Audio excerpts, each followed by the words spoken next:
దులుపుకొని పోతుంది. దీంతో ఒక బతక సిగ్గులేని బతక అంటారు. దులుపుకోకపోతే ఏం చేయాల? మా అమ్మ మాకు ఏం ఒకరి మీద బడి ఏడు, ఒకరి ఆస్తులు గుంజుకో, ఒకరిని సంసారాలు కూల్పు అని నాకు నేర్పలేదు. నేను నా పిల్లలకు అదే నేర్పుతా. కష్టపడుకొని బతకండి.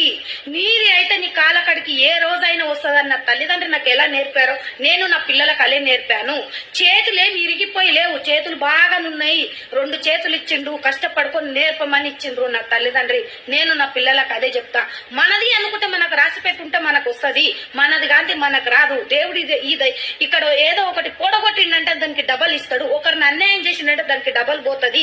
చేతగాని వాళ్ళు మంది మీద ఆశపడి బతుకుతాడు, మందికి ఆశపడి బతుకుతారు, మంది కాపురాలు కూర్చి బతుకుతారు. నాకు చేతనైతుంది. నా తల్లిదండ్రులు నేర్పిన పద్ధతి అది. నేను నా పిల్లలకు అదే నేర్పుతా. నాది కాని దాని గురించి నేను ఆశపడను. నాదైనా నేను ఒక చెయ్యి నాది కింద ఉండి ఎప్పుడు బతకను, చెయ్యి ఇట్లా పైననే ఉంటది.